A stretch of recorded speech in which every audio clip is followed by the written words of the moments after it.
This is my review of Jojo's Bizarre Adventure.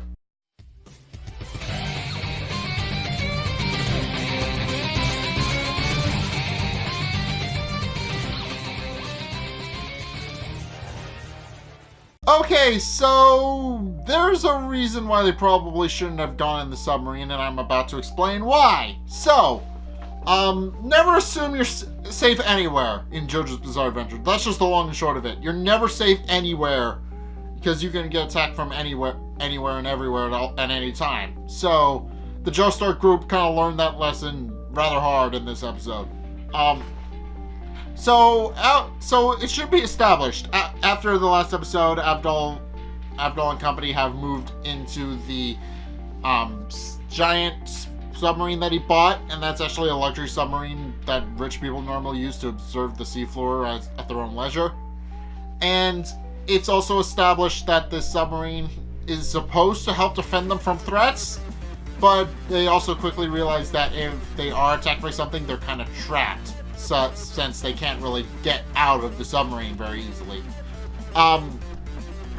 And while they're waiting to arrive in Egypt, the Joestar Group decides to make some preparations. Well, not so much preparations, but rather they decide to pass the time. So Joseph calls Susie back in America and lets her know what's up, even though he isn't actually telling her what's up. And Abdul explains that's because she doesn't know anything, and Joseph is trying very hard to keep her in the dark so that she doesn't worry about Holly, because they know that she's kind of a very lively woman, and even in her old age, she's still a very lively woman. So she could very easily just make the trip to Japan and discover everything. So they're trying to keep her in the dark. And the only other person who knows is their butler Roses, who knows full well what's going on and is having a hard time keeping it from Mrs. Joestar. So, yeah, he's having a hard time keeping it from Susie, but keeping it from Susie he must to keep her safe from what's going on. He keeps her ignorant on purpose so that she never actually knows.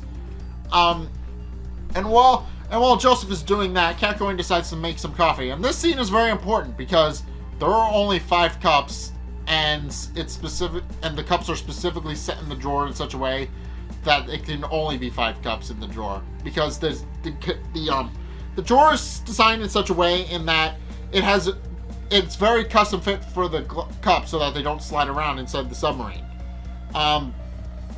And so he decides to start making some coffee. But anyway, Catcoin decides to start making some coffee for everybody. Meanwhile, Polnareff is attempting to drive the submarine, and he does crash it once before getting yelled at by Abdul.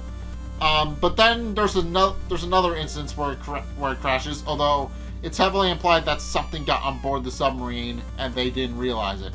And that comes into play later because suddenly Catcoin has 6 cups, and he should only have 5.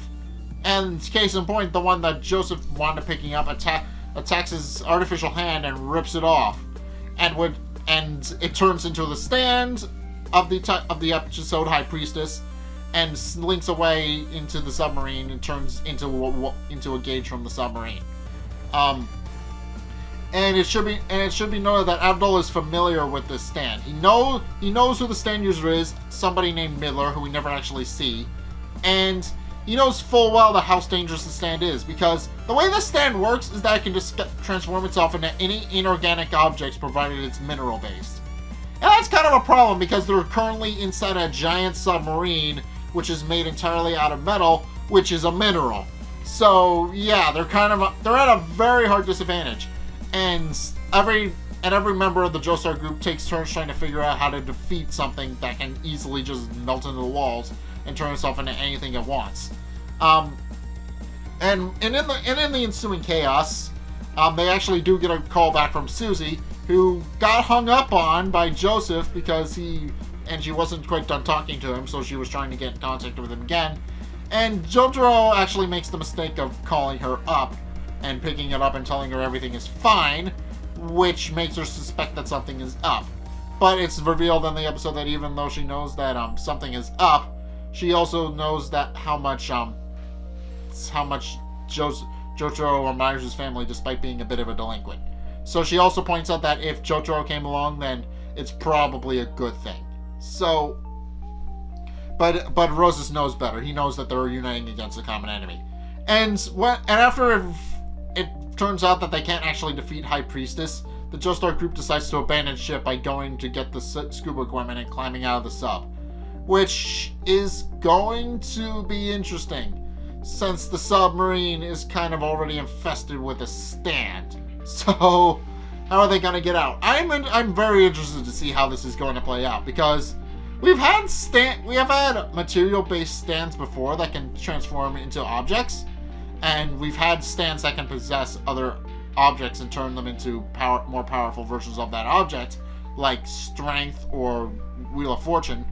But we never really had a stand that just takes materials and is able to move in and out of them, almost like a puppet.